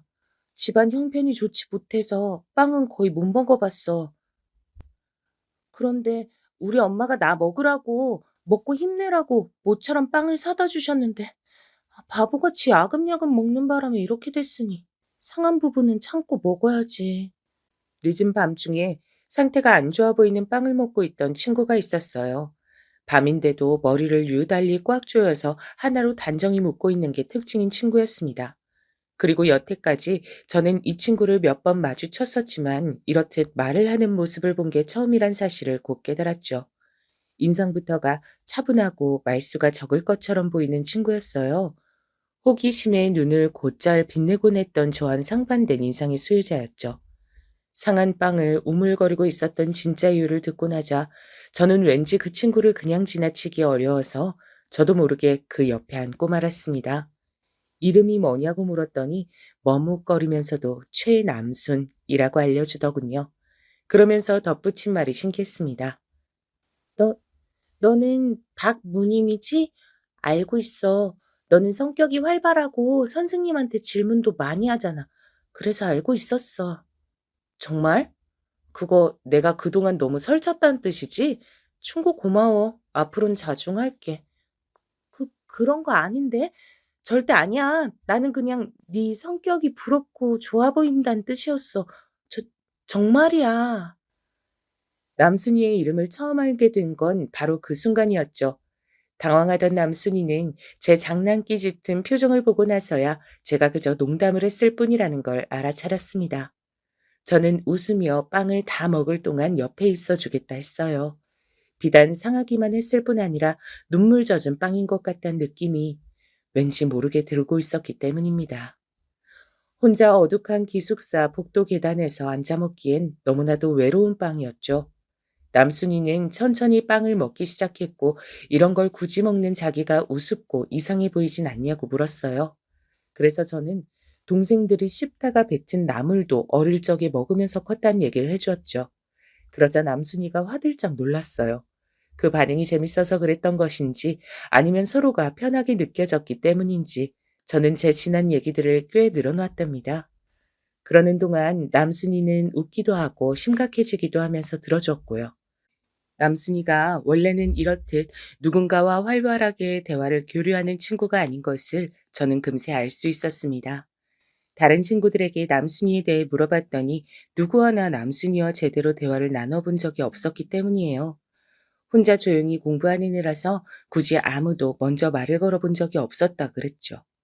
성격도 외향적이고 어떤 친구든 가리지 않고 스스럼 없이 대화하는 저를 그동안 남순이가 좋게 봐왔기 때문에 저와 대화하는 그런 순간들이 만들어졌을 때 자기 딴엔 용기를 내서 말을 길게 꺼낸 것이란 사실을 시간이 좀 지났을 때 남순이가 그렇게 말을 해줘서 전 알 수 있었습니다. 그렇게 되었을 때는 이미 저희는 꽤 친한 친구 사이가 되어 있었죠. 서로의 속사정을 알고 나면 금세 가까워진다고 하잖아요. 저랑 남순이가 그런 경우였던 듯 싶어요. 제가 살아온 이모저모, 그리고 왜 이런 고등학교에 진학하게 되었는가 하는 이유까지 듣게 된 남순이는 저를 친근하게 여기기 시작했죠. 저 또한 남순이의 집안 사정을 다 알고 나니까 심적으로 무척 가깝게 느껴졌어요. 저는 항상 집안에 도움 하나 안 되는 오빠 말고 의지할 수 있는 언니가 있었으면 좋겠다고 생각해온 아이였고, 저랑 2살 차이밖에 안 나는 셋째가 남동생이 아니라 여동생이었다면 좋았을 거란 생각 역시도 해왔기 때문에 남순이가 마치 친자매처럼 여겨졌던 것 같아요. 남순이도 제법 다사다난한 집안 사정이 있는 친구였습니다. 남순이가 6살 되던 해에 친부가 집을 나가셨다네요. 당시에 남순이의 남동생이 고작 2살이었습니다. 그토록 어린 자식을 두고 친부께선 웬 도박인지 여자인지에 홀려서 집을 나가셨다고 해요. 남순이는 남동생과 외조부모님 밑에서 살기 시작했고 어머니께선 남매를 위해 하루 종일 돈을 버셨습니다. 그리고 남순이가 9살일 때 어머니께선 어떤 분과 만나기 시작하셨다 그래요. 남순이에게 이분은 계부나 다름이 없으셨죠. 하지만 무슨 영문인지 왜 조부모님 2분은 계부를 반대하셨고요. 어렸던 남순이는 그 이유를 모르고 지내다가 어머니의 손에 이끌려 남동생과 외가를 나왔고 계부와 함께 4식구가 살게 됐죠. 하지만 그로부터 딱 1년 뒤 계부가 사기 범죄를 일으킨 뒤 잠적을 해버렸어요. 집에는 아무런 돈 될 것이 남아있지 않았고요. 사기 피해자들이 애꿎은 어머니와 남매를 비난하며 거의 죽일 기세였다고 합니다. 세 식구는 빈털터리가 된 채로 다시 외가를 향했죠. 외조부모님께선 엄하게 꼬집긴 하셨지만 자식 이기는 부모 없다고 다시 받아주셨다고 해요. 하지만 하늘도 무심한 비극이 벌어지고 말았어요. 외조부께서 남동생과 둘이 외출을 하셨다가 교통사고를 당하신 겁니다. 마지막 순간에 외조부께서는 당신의 손자를 품에 감싸셨고 현장에서 바로 돌아가셨어요. 살아남은 남동생은 몸과 마음에 남은 후유증으로 힘들어했죠. 원체 지병을 갖고 계셨던 외조모께선 청천벽력 같은 비극에 쓰러지셨고요. 어머니께선 모든 것이 당신의 탓이라며 크게 자책하셨고 죄인이 휴식을 취할 수 없다며 그 이전보다 더욱 몸을 혹사하시며 일거리를 찾아 돈을 버셨습니다. 남순이는 그런 어머니께 도움이 되드리고 싶어서 고등학교도 일자리도 놓치지 않겠다는 일념으로 이런 진학을 택한 것이었어요. 듣기 전에는 남순이가 그런 집안 사정을 지니고 있는 줄은 상상조차 못했지. 사람들은 저마다 아픔 어린 사연들을 가슴 깊숙한 곳에 안고서 살아가는구나. 남순이와 친해진 것은 저로 하여금 다른 사람들의 인생에 대해 태어나서 처음으로 생각해보는 계기가 됐습니다. 저는 밝고 씩씩하게 구는 것을 잘하는 아이였으나 사실 그것은 오래된 습관이자 버릇 같은 것일 뿐 속으로는 힘들다는 소리를 가장 많이 삼켜넘기는 아이였어요. 저는 겉으로 드러나는 저보다 속으로 담긴 제 모습이 진짜 저라고 여겼습니다. 그래서 남순이가 좋았던 것 같아요. 남순이와 교류를 하면 할수록 저는 편하게 껍데기를 내려놓는 기분이 들었죠. 하지만 남순이가 말하길 서로 친구가 된 결과로 인해 더 이득을 보는 쪽은 제가 아니라 자기라고 그랬어요. 남순이가 원체 낯을 가리고 말수도 적다 보니 심성 고약한 무리에겐 금세 표적으로 찍힐만 했거든요. 겪어보신 분들은 아마 공감을 하실 건데요. 스스로를 강자 집단이라 칭하고 약자들을 괴롭히는 종자들은 왜 어딜 가나 꼭 있는지 모르겠어요. 그렇지 않나요? 학교든 공장이든 반드시 없는 법이 없더라고요. 남순이를 만만하게 보고 괴롭히는 못된 것 꼭 있었습니다. 자기가 피곤하고 기분 나쁜 걸 대체 왜 남순이한테 짜증을 내고 사람 머리를 때리면서 푸는 것인지 저는 이해가 안 가더라고요. 야, 너네 뭔데? 내 친구 괴롭히냐? 그렇게 할 일들 없어? 국민 학생들도 안 할 것 같은 유치한 짓들을 하고 자빠졌네. 너네 한 번만 더 내 친구 최난순을 괴롭혀봐. 그땐 내가 두 배로 갚아줄 테니까. 나는 미친 개가 인정한 별종이야. 별종 상대하고 싶음 계속 그렇게 굴면 돼. 하지만 저한테 걸리면 얄짤없었습니다. 저는 학교에서 유독 엄하시고 그래서 학생들에게 두려움의 대상이었던 미친 개 선생님께서 쟤는 진짜로 별나다. 박무님은 내가 인정한 별종이다. 이렇게 공언하신 학생이었습니다. 제가 남들보다 눈빛이 유독 부리부리하고 안광이 번뜩여서 더욱 얻어냈던 칭호였죠. 괜히 자기보다 약한 애를 건드리는 걸 좋아하던 심보 못된 애들은 남순이를 쿡쿡 찔러대다가 하나같이 저한테 걸려서 나가 떨어졌습니다. 무늬마, 매번 고마워.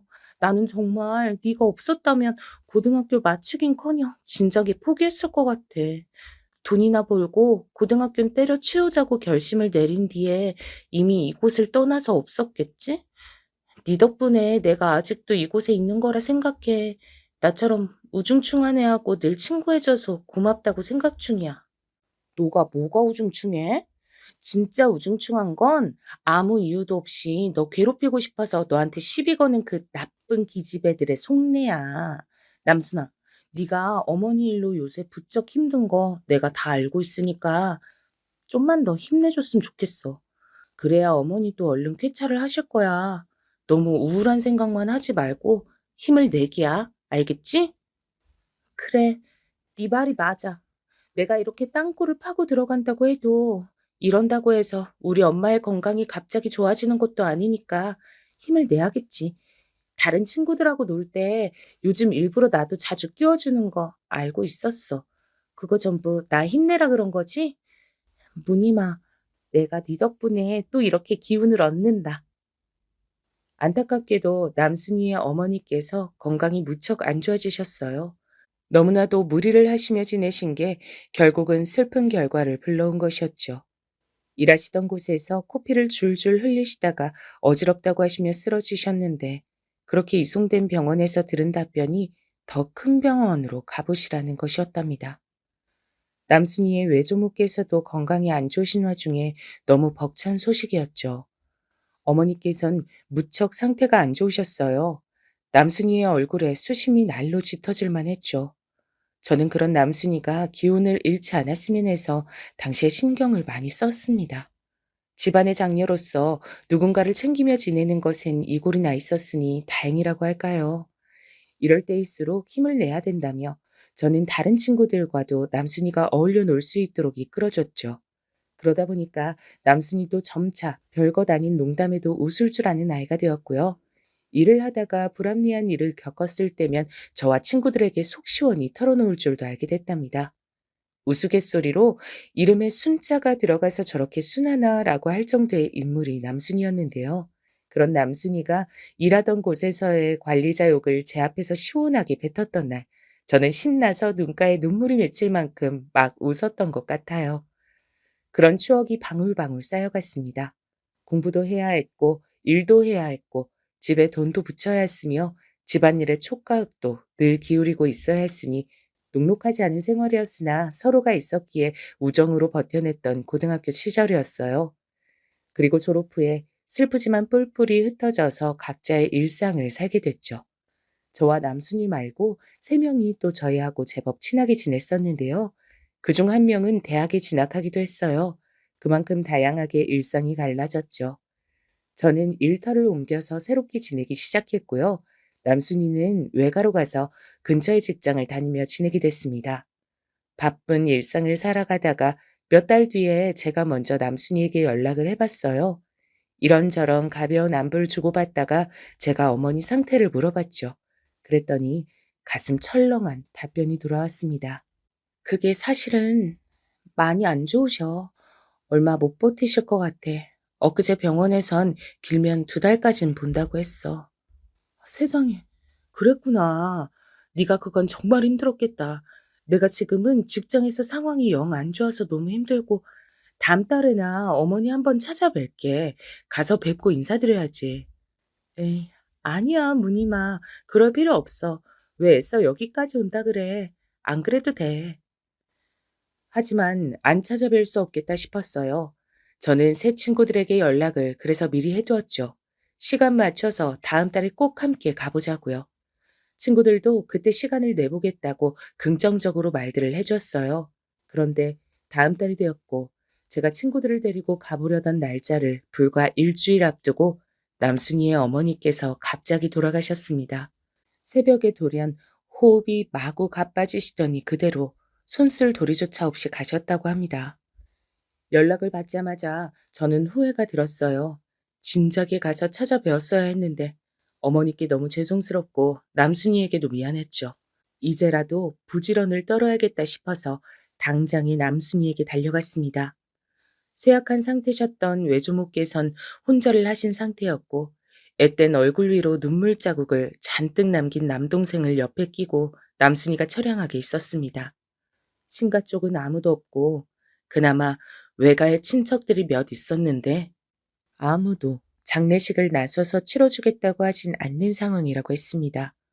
도리어 외조모 명의로 있는 자그마한 집, 그거나 빨리 자기들한테 넘겨야 하는 거 아니냐며 그딴 개소리나 짓거리고 있다고 했어요. 남순이에게 그 전말을 듣자마자 제가 열이 뻗쳤죠. 소식을 듣고 저마다 이쪽으로 올 준비를 하고 있던 3명의 친구들에게 연락해서 우리가 남순이 어머니 장례식 해드리자 그랬습니다. 셋 다 처음엔 머뭇거리더니 제가 금수만도 못한 남순이 친척들 얘기를 해주니까 차마 외면할 수가 없다며 제 의견에 동참을 해주었죠. 저는 거기서 멈추지 않았어요. 고등학교를 같이 나온 친구들, 제가 연락처를 갖고 있는 사람이라면 누구나 가리지 않고 연락을 돌렸습니다. 여보세요? 오랜만이다.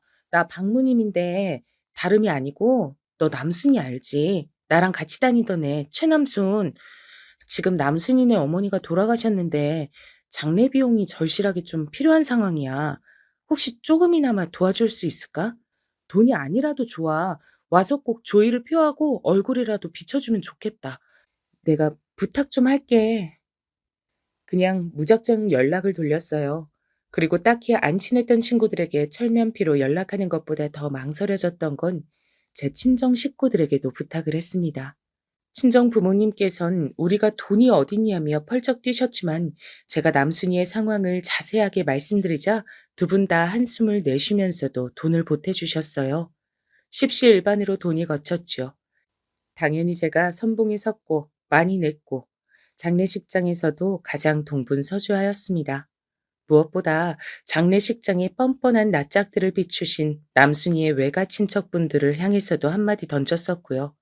그분들을 보고 남순이가 주먹을 꽉 쥐고 입술을 피가 날 듯 깨무는 것에 제가 나섰던 겁니다.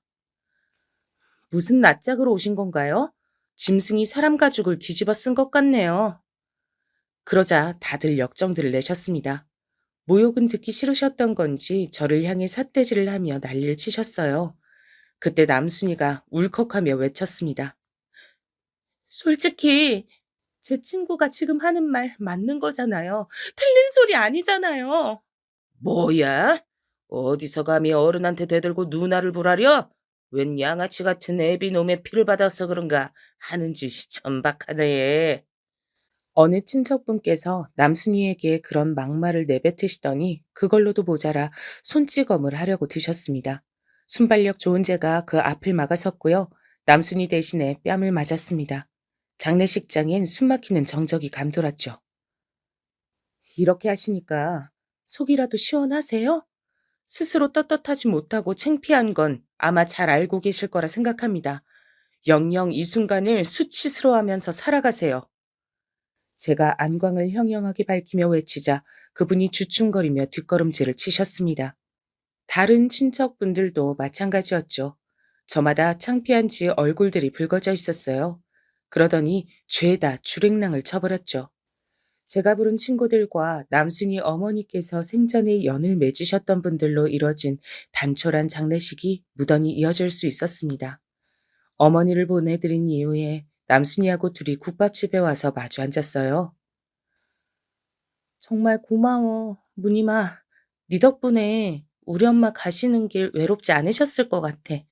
우리 엄마 힘들게만 사시다 떠나셨으니 내가 우리 엄마를 대신하겠다는 심정으로 아주 멋지게 살아보려 그래. 나 어릴 때 우리 엄마는 길고 짧은 건 대봐야 아는 일이라고 늘 그런 말씀 해주셨거든. 나는 그 말씀이 꼭 맞았으면 좋겠어. 이런 말 하는 거 창피한데 너니까 하는 거야. 좋은 각오인데? 남순아, 넌 반드시 그렇게 될 거야. 멋지게 살 수 있을 거야. 진짜로? 내가 그럴 수 있을까?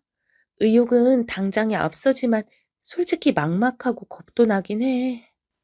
너 원래 말 더듬고 상대방 눈도 똑바로 못 쳐다보던 애였던 거 알아?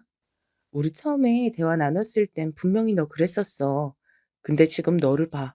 그때와는 벌써 한참 달라져 있잖아. 그니까 앞으로는 더 엄청나게 달라질 수 있겠지. 네 말 들으니까 내 안에서 용기가 막 샘솟는다? 이런 얘기하는 김에 더 속내를 밝혀보자면 나는 그럴싸한 남자 만나서 시집 잘 가서 그런 식으로 내 팔자 펴볼 생각은 전혀 없어. 이런 얘긴 좀 이상하지? 와, 그렇구나. 난 왠지 네가 그럴 것 같았어. 넌 누구보다 얌전했지만 도저히 요조숙녀처럼 보이진 않았거든. 반에서 항상 우리 중에서 현모양처가 가장 어울리는 사람을 장난으로 뽑을 때 너 뽑았던 거 알지?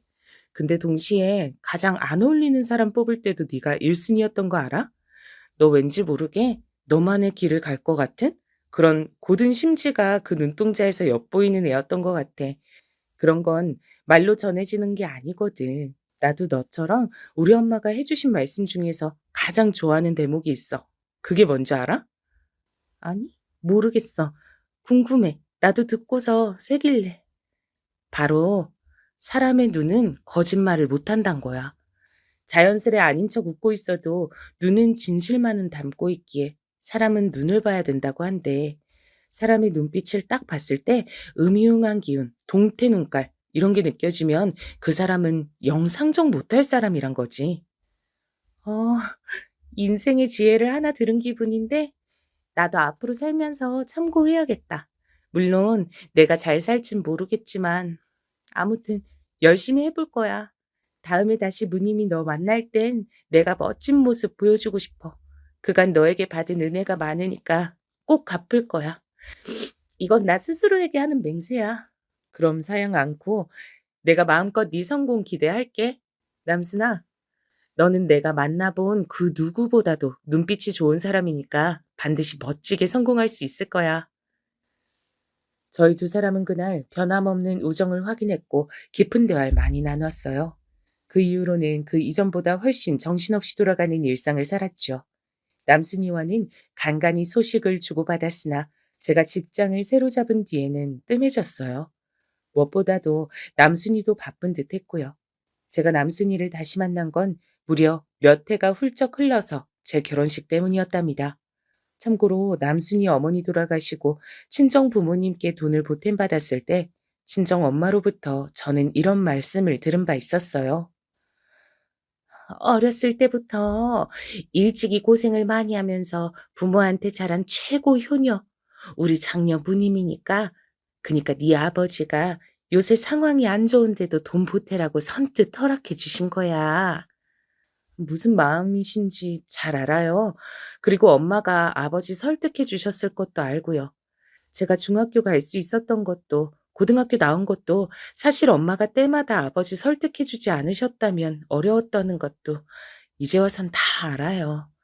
제 친구가 가장 힘들 때 도울 수 있도록 해 주셔서 너무 감사해요.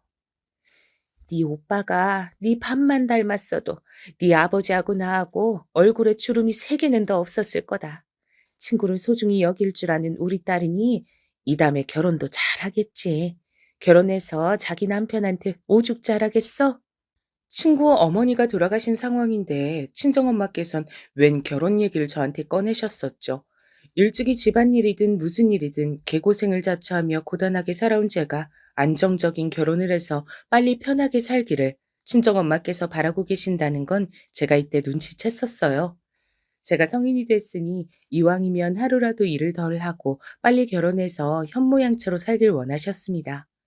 장남만 번듯했어도 장녀가 개고생을 덜 했을 텐데 말이죠. 저희 집안의 장남께서는 기어이 거나하게 사고까지 치셨죠. 웬 정체불명의 여자에게 코각했거든요. 친정 부모님께서 격렬하게 반대를 하시자 되도 않은 반항심으로 혼인신고부터 덜컥 해버렸습니다. 알고 보니 그 여자가 임신을 한 상태였기 때문이란데요. 황당한 건 그러고 나서 다시 얼마 뒤 어떤 남자가 찾아오더니 자기가 뱃속의 아이 친부라고 주장을 했다고 합니다. 그러자 그 여자 부인 반응이 가관이었다고 하네요. 나는 오빠가 나랑 우리 애기 버린 줄 알고 얼른 우리 책임져 줄 바보를 찾아서 콱 물어버린 거였는데 이럴 줄 알았으면 괜히 결혼했네. 오빠, 얼른 나 데리고 가줘. 그럴 거지? 순식간에 바보가 된 오빠는 치미는 부하 때문에 발작하고 쓰러졌죠. 집안이 뒤집힌 건 당연했고요. 그런 마당이었으니 저만은 부디 좋은 결혼자를 찾길 바라셨던 거고요. 친정엄마께서 하도 제 결혼을 오매불망 기다리셔서 오래 끌지는 않고 얼른 결혼을 해버렸던 것 같아요. 남편은 번듯한 남자였거든요. 그런 남자가 제가 좋다고 하는데 마다할 이유는 없었습니다. 시댁은 작게 사무실을 운영하며 개인 사업을 해온 지 그때가 딱 햇수로 10년 차였고요. 규모가 어찌됐든 사업이라니 멋져 보였습니다. 지금 생각하면 퍽 천스러웠지만 당시엔 고풍스럽게 여겨졌던 인기 만점이었던 예식장도 잡았고요. 꿈에 부푼 신부였습니다. 저는 옛 친구들이 모두 와주길 기대했어요. 특히 남순이가 보고 싶었습니다. 얼마나 바삐 살고 있으면 연락도 그간 잘 안 닿았을까 싶어 근황도 너무 궁금했고요. 제 결혼식 날 남순이는 아주 단정한 밤색 원피스를 차려입고 왔습니다. 머리칼은 언제나 그렇듯 옷보다 더욱 단정했고요. 조금은 헬쑥해 보였던 것으로 기억을 합니다. 제 결혼식 날의 남순이 모습이 사진으로 안 남아 있어서 안타까울 따름이네요. 남순이가 사진 속에 남지 않았던 이유가 있습니다. 결혼식이 시작되기 전 저를 따로 보러 온 남순이가 대뜸 저에게 봉투를 건네줬어요. 결혼식의 주인공인 새 신부였던 저는 바쁘고 정신없는 상황에서도 남순이를 보자마자 반가웠고 건네진 하얀 봉투에 왜 축의금을 따로 주지? 싶은 생각부터 했었습니다. 받은 봉투를 따로 챙겼고 남순이와의 회포를 결혼식이 끝난 후에 천천히 풀 수 있다면 좋겠다고 생각을 했어요. 그런데 결혼식이 끝나고 다 같이 모여서 인사를 나누며 사진을 찍을 때가 됐는데 눈으로 열심히 찾아봤지만 그 어디에도 남순이가 보이질 않았습니다. 결혼식장을 찾아준 고등학교 친구들이 보이길래 다급히 물었었죠. 혹시 여기서 누구 남순이 본 사람 없어?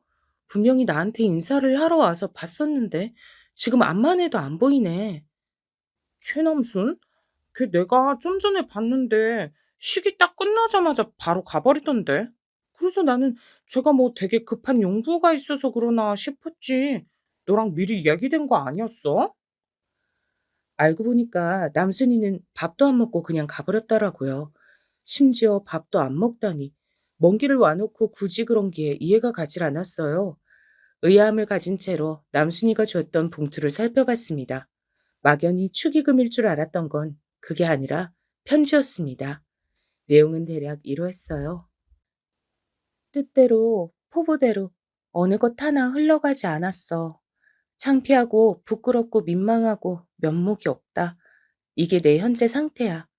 답보 상태에 머물러 있는 나와는 다르게 넌 언제나 때를 맞춰 발 맞춰 나가는구나. 나보다 한 발 이상 앞서 있기에 내가 항상 든든한 너의 뒷모습을 볼 수 있던 거라고 지금에 와서야 깨닫는 중이야. 무늬마, 멋진 너의 인생이 앞으로도 멈추는 일 없이 열정적으로 달려나가길 바란다.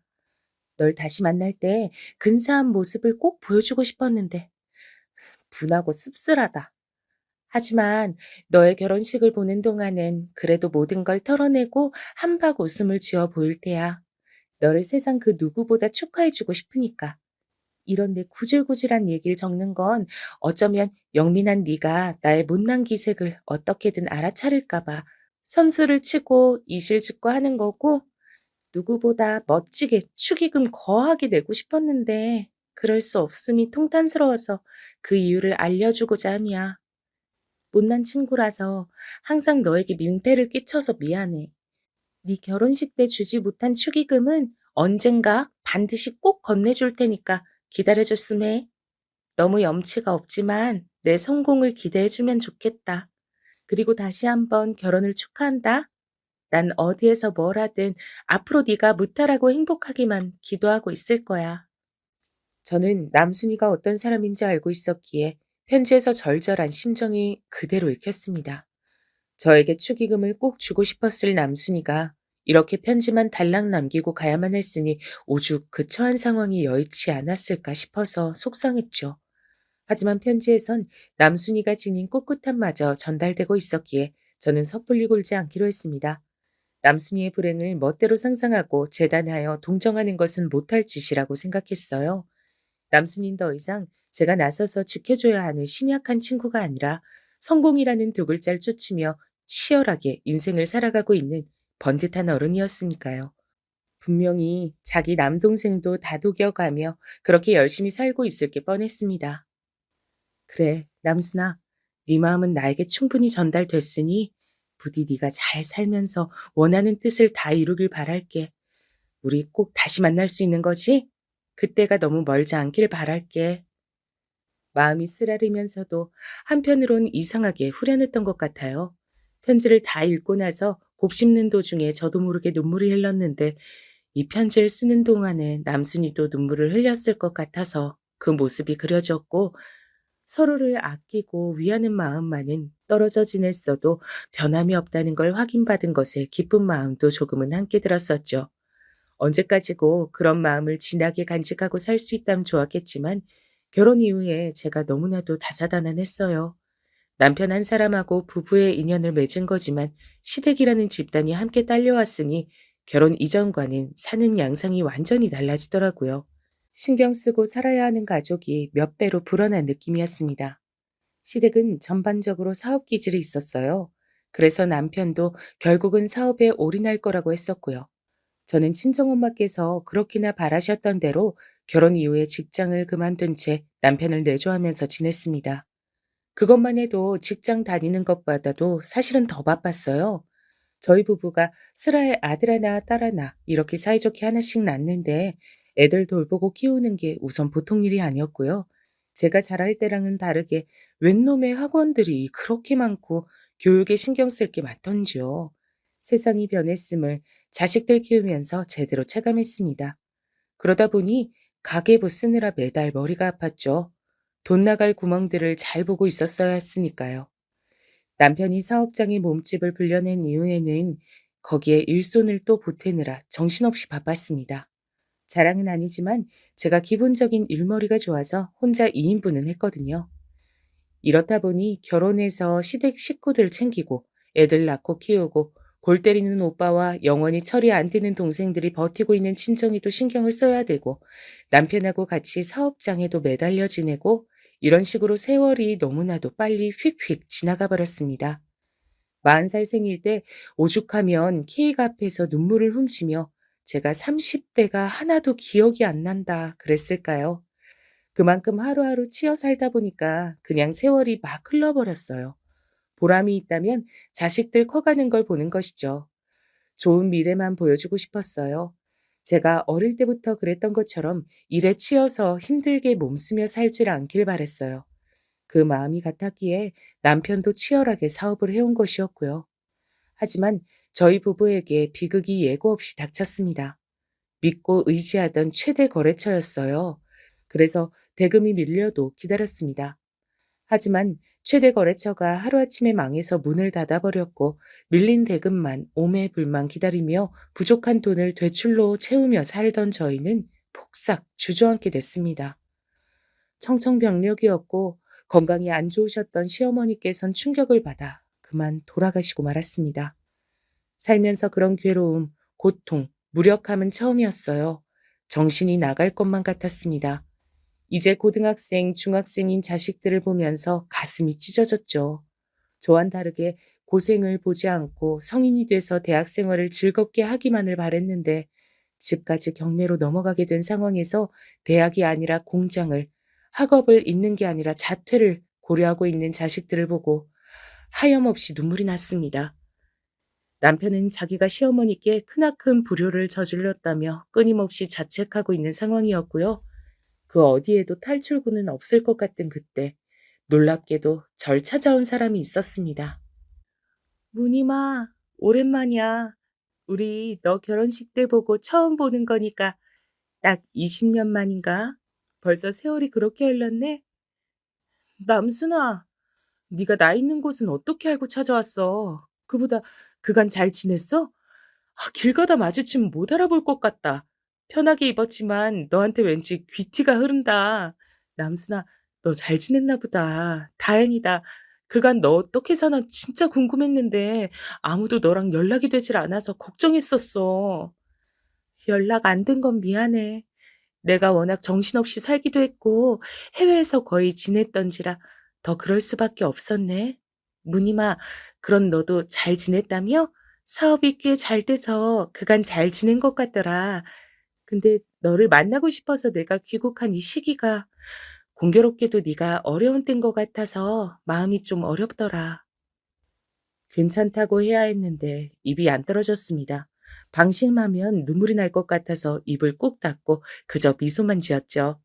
전 어쩌다 보니 이렇게 됐단 대답을 애써 태연하게 내놨어요. 그러자 남순이가 가방에서 봉투를 꺼내 들었습니다.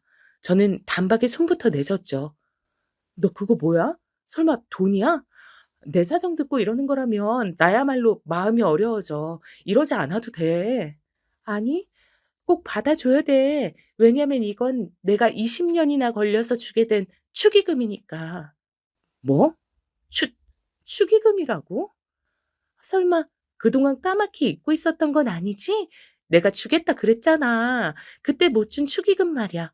20년이나 걸릴 줄은 몰랐어. 그래서 내 딴엔 이자를 넉넉하게 넣어본다고 했는데 부디 받아줬으면 좋겠다. 저는 축의금이라는 말을 들었을 때부터 눈시울이 뜨거워졌는데 봉투 안을 확인하고 나선 그만 오열하고 말았습니다. 빼곡하게 든 건 일반 지폐가 아니라 수표였기 때문입니다. 거액이라는 것이 바로 가늠되었고 저는 주체할 수 없이 울기 시작했어요. 절 바라보던 남순이도 이내 눈물을 흘리며 저를 부둥켜 안았습니다. 그 안에 든 건 무려 5억이었습니다. 요즘 가치로도 5억은 엄청난데 당시엔 더욱 큰 숫자였죠. 어떻게나 이렇게 큰 돈을 줄 수 있냐고 전 울면서 계속 그걸 물었던 것 같아요. 남순이는 그간 자기 개발을 꾸준히 하면서 해외에 나가 일을 하는 재원으로 성장했고, 그러면서 열심히 돈을 모았다고 합니다.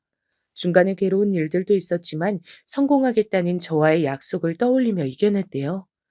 외국에서 인연을 만나 결혼하고 가정을 꾸리는 바람에 절 찾아오는 게 늦어졌지만 한시도 저와 나누었던 우정을 잊은 적이 없다고 했습니다. 그리고 막연히 내년 초에 저를 만나야겠다고 계획을 하고 있었는데 자꾸만 꿈에 돌아가신 어머니께서 나오셨대요. 나는 그게 꼭 장례식을 열어준 고마운 친구에게 보답할 때라고 엄마가 나한테 그런 신호를 보내주는 것 같더라고. 그래서 나는 너 만나고 축의금 건네주는 시기를 내년이 아니라 지금으로 황급히 당긴 거야. 일상도 멈춰두고 무작정 한국으로 들어와 널 수소문했는데 네 소식을 알고서는 이래서 내가 지금 온 거구나 싶더라. 남순이의 이야기를 듣고 나자 걷잡을 수 없이 더욱 가슴이 벅차올랐습니다. 옛날 그때처럼 남순이는 심지고든 눈빛을 하고 있었어요. 그 돈 안 받겠다고 버틸 수가 없었죠. 고맙게 받았습니다. 그리고 덕분에 저희 가족에게 닥친 일생일대의 위기를 이겨낼 수 있었어요. 저희 네 식구는 물론 친정과 시댁 일가 모두 남순이에게 이루 말할 수 없이 고마워했습니다. 남순이는 딱 일주일 머무르다 다시 출국했어요. 그러면서 저에게 고마운 심세만 졌던 과거와는 다르게 이번엔 자기가 고맙다는 인사를 실컷 들을 수 있어서 감개가 무량하다며 너무 뿌듯하고 보람된단 말을 남겼죠. 저에게 돈 갚을 생각 말라고 신신당부하는 것도 잊지 않았답니다. 그 이후로도 저희 두 사람의 우정은 계속됐어요. 저희 가족이 단체로 남순이 사는 곳으로 놀러 간 적도 있었고요. 반대로 남순이 가족들이 한국에 함께 놀러 왔을 때 저희 가족이 제대로 여행턱을 쏜 적도 있었죠. 이어지는 인연이란 이토록 소중하다는 것을 깨우칠 수 있다는 것 자체가 제 인생이 고맙게 느껴지는 이유랍니다.